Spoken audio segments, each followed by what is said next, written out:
সবাইকে স্বাগতম জানাচ্ছি আমাদের আজকের ক্লাসে।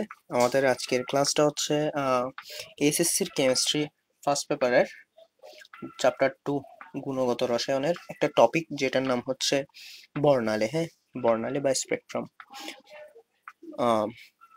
আচ্ছা, আমরা তো জানি, আমরা যে ক্লাস 9 10 থেকেই আমরা জেনে আসতেছি যে কি আমাদের আহ, পরমাণুর ইলেকট্রন গুলা কি করতে থাকে, শক্তি শোষণ বা বিকিরণ করতে থাকে। হ্যাঁ, শক্তি শোষণ বা বিকিরণ করতে থাকে।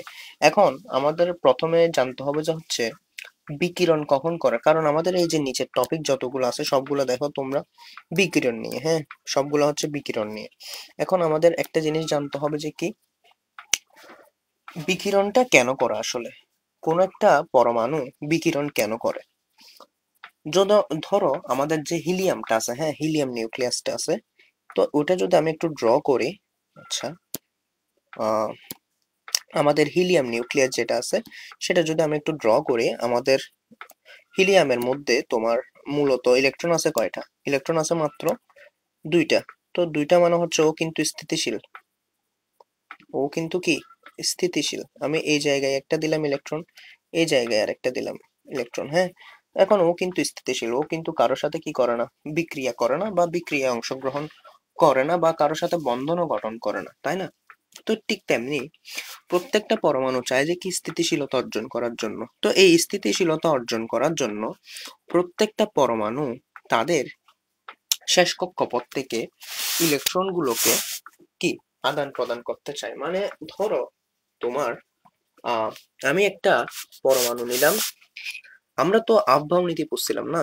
আফবাও নীতিতে আমরা পড়ছিলাম যে কি এন প্লাস এল এর মানের উপর নির্ভর করে, এন প্লাস এল এই মানের উপর ভিত্তি করে আমাদের কি ইলেকট্রন গুলো প্রবেশ করে আর কি।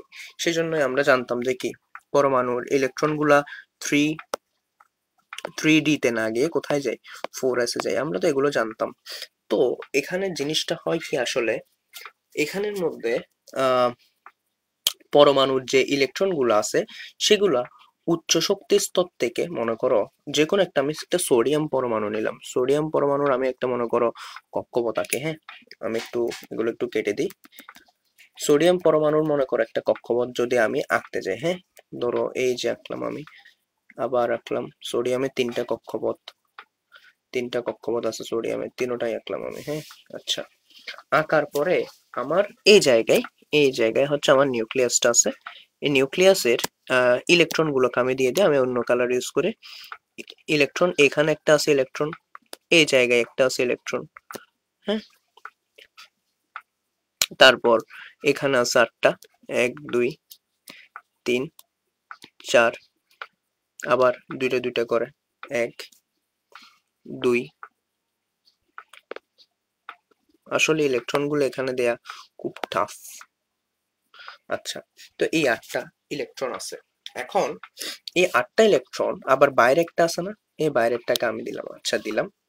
এখন এই 11টা ইলেকট্রনের মধ্যে দেখো ওই চাই যে কি এই বাইরের ইলেকট্রনটাকে কি করে দেওয়ার জন্য, ত্যাগ করে দেওয়ার জন্য, বাইরের ইলেকট্রনটাকে ত্যাগ করে দিয়ে স্থিতিশীলতা অর্জন করার জন্য। ঠিক তেমনি প্রত্যেকটা পরমাণু চাই যে কি অস্থিতিশীল অবস্থা থেকে স্থিতিশীল অবস্থায় পরিণত হওয়ার জন্য। এখন অস্থিতিশীল পরমাণুর নিউক্লিয়াস, মানে সোডিয়াম এখন অস্থিতিশীল না।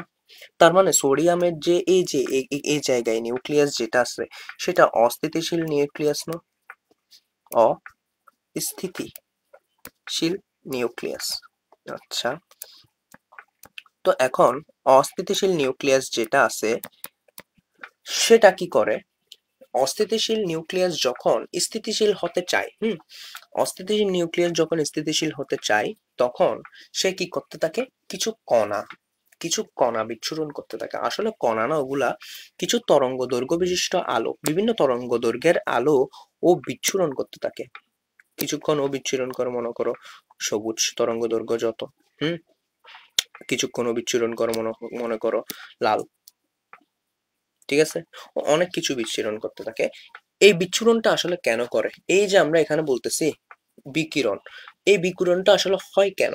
আসলে হয় যে তার কারণ হচ্ছে প্রত্যেকটা পরমাণু চায় যে কি স্থিতিশীলতা অর্জন করার জন্য। ওই স্থিতিশীলতা অর্জনের লক্ষ্যে প্রত্যেকটা পরমাণুই কি করে, অস্থিতিশীল নিউক্লিয়াস যেটা আছে সেটা কি করতে থাকে, আহ অস্থিতিশীল নিউক্লিয়াসটা ইলেকট্রন কি করে, আমাদের বিভিন্ন ইলেকট্রন আদান প্রদান মানে ইলেকট্রন ছেড়ে দেয় অথবা গ্রহণ করে। ওই সময় পরমাণুগুলো বিভিন্ন, মানে আমরা তো আসলে বিচ্ছুরণ কখন হয়, বিকিরণ আর শোষণ। মনে করো এই শক্তি স্তর থেকে নিম্ন শক্তি স্তর থেকে আমি উচ্চ শক্তি স্তর থেকে নিম্ন শক্তি স্তরে একটা ইলেকট্রন আনতেছে, অথবা নিম্ন শক্তি স্তর থেকে আমি উচ্চ শক্তি স্তরে একটা ইলেকট্রনকে নিয়ে যাচ্ছি। এই ক্ষেত্রে আমার পরমাণুর শক্তির শোষণ বা বিকিরণ ঘটে।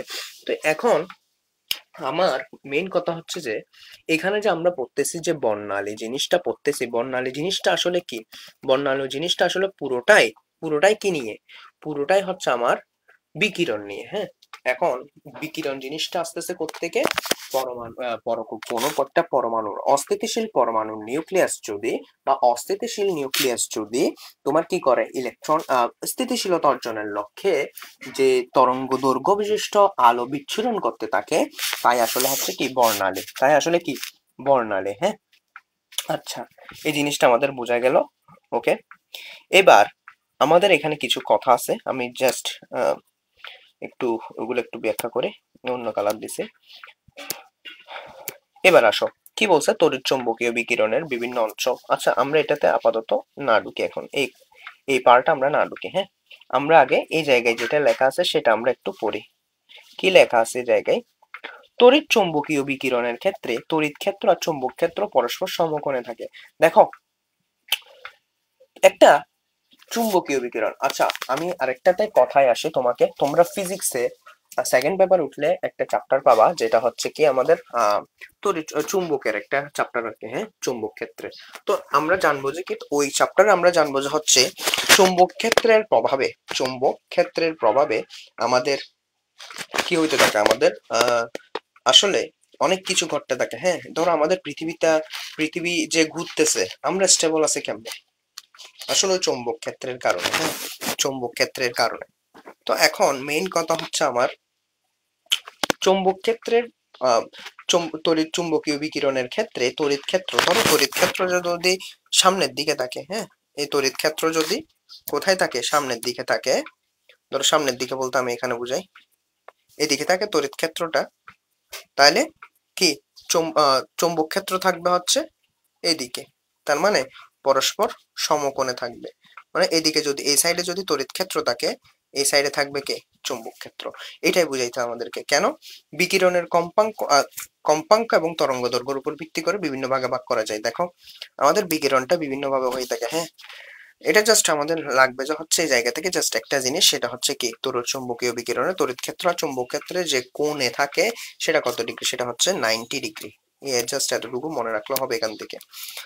আর এবার আসা হচ্ছে আমাদের এই যে আমাদের পরমাণুগুলা বিকিরণ করে, হ্যাঁ বিকিরণ করে, ওগুলা বিকিরণের তীব্রতা বেশি এবং কমের উপর ভিত্তি করে। কিসের উপর ভিত্তি করে, বেশি এবং কমের উপর ভিত্তি করে। আচ্ছা, তার আগে একটা জিনিস আসি, সেটা হচ্ছে কি আমাদের এই যে বিকিরণের সাথে আমাদের কিসের আমাদের যে বিকিরণ আছে, বিকিরণের সাথে আমাদের তরঙ্গ দৈর্ঘ্যের একটা সম্পর্ক আছে, মানে কম্পাঙ্কের সাথে তরঙ্গ দৈর্ঘ্যের একটা সম্পর্ক আছে।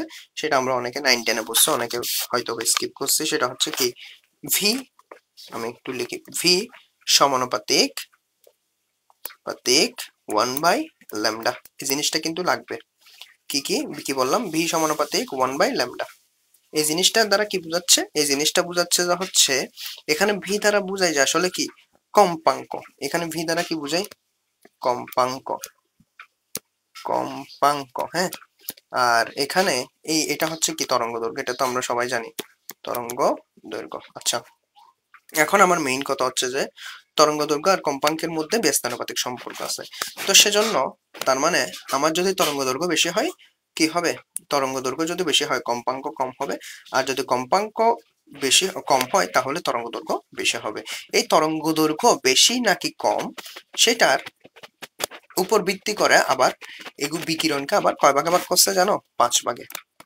কয় ভাগে, 5 ভাগে 5 ভাগে ভাগ করছে। হ্যাঁ, 5 ভাগে ভাগ করছে। কি কি?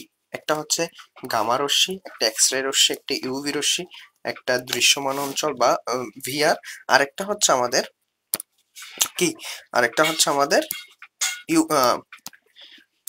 অবলোহিত রশ্মি বা আইআর। হ্যাঁ, এগুলো সবগুলোই কিন্তু ইম্পর্টেন্ট আমাদের জন্য। আচ্ছা আসো, তাইলে তাইলে আমরা প্রথমে আসি হচ্ছে কিসে, গামা রশ্মিতে। হ্যাঁ, গামা রশ্মি, এখানে জাস্ট ইনফরমেশন দেওয়া আছে। গামা রশ্মির তরঙ্গ দৈর্ঘ্য হচ্ছে এত এত এত এত। এখন আমরা জানবো যে হচ্ছে গামা রশ্মিটা আসলে, গামা রশ্মি কখন হয়। হ্যাঁ, ধরো আমাদের কোনো একটা নিউক্লিয়াস উত্তেজিত অবস্থা থেকে স্থিতিশীল অবস্থায় ফিরে আসে, তখন আলফা বা বিটা ক্ষয়ের পরেও নিউক্লিয়াস যদি বাড়তি শক্তি ধরে রাখে, তখন গামা ফোটন হিসেবে বের হয়। আসলে জিনিসটা কি আমি একটু বুঝাই তোমাকে। ধরো এটা একটা হচ্ছে আমার নিউক্লিয়াস যেটা অস্থিতিশীল। এটা মনে করো অস্থিতিশীল নিউক্লিয়াস, অস্থিতিশীল নিউক্লিয়াস। হ্যাঁ, আচ্ছা লিখলাম অস্থিতিশীল নিউক্লিয়াস। এই নিউক্লিয়াস যখন উত্তেজিত অবস্থা থেকে স্থিতিশীল হয়ে ফিরে আসে, উত্তেজিত অবস্থায়, এগুলো সবগুলো আসলে উত্তেজিত অবস্থায় থাকে, না হলে কিন্তু এরা কিন্তু পরমাণু কি বিকিরণ করে না, আলফা রশ্মি, বিটা রশ্মি, গামা রশ্মি এগুলো বিকিরণ করে না। কি উত্তেজিত অবস্থা থেকে ফিরে আসে, অবস্থা থেকে স্থিতিশীল হয়ে ফিরে আসে, তখনও কিন্তু ও বাড়তি শক্তি ধরে রাখে। দেখো, ধরো এখানে ধরো তুমি হঠাৎ করে গরম হয়ে গেছে, তোমার মাথা হঠাৎ করে গরম হয়ে গেছে, কিছুক্ষণ পর আবার নিশ্চিতভাবে কি হয়ে যাবে, ঠান্ডা হয়ে যাবে। কিন্তু তোমার মাথায় কিন্তু ওই ঘটনাটা চলতেই থাকবে, ওই ঘটনাটা চলতে থাকবে। ঠিক তেমনি পরমাণুর ক্ষেত্র হচ্ছে সেম জিনিস। পরমাণুর ক্ষেত্রে কি, ও কি হয়ে গেছে, অস্থিতিশীল অবস্থা থেকে, অস্থিতিশীল নিউক্লিয়াস থেকে স্থিতিশীল নিউক্লিয়াসে পরিণত হয়ে গেছে। এখন স্থিতিশীল নিউক্লিয়াসে পরিণত হলেও কিন্তু ওর প্রথমের দিকে কিন্তু একটু কি থাকবে, তেজ থাকবে, যে কি, আরে ভাই আমার মাথা তো প্রথমে গরম ছিল, ওটা কিন্তু ও কিছুক্ষণ বজায় রাখতে চাইবে। হ্যাঁ, ঠিক ওই অবস্থায় ওর কাছে কিছু শক্তি থাকবে, কার, ওই পরমাণুর। কোনটা, অস্থিতিশীল নিউক্লিয়াস যে পরমাণুটা, ওটা অস্থিতিশীল অবস্থায় যে উত্তেজিত অবস্থায় ছিল, সেটা স্থিতিশীল হওয়ার পরেও কিছু একটা শক্তি ধরে রাখে। এই শক্তির পরিমাণ, ওই শক্তির পরিমাণ যদি কি, ওই শক্তির তরঙ্গ দৈর্ঘ্য যদি 0.005 থেকে 0.01 ন্যানোমিটার পর্যন্ত বিস্তৃত হয়, তখন সেই রশ্মিটাকে আমি বলতে পারবো যে কি, সেটা গামা রশ্মি। আমার কথা বুঝছো?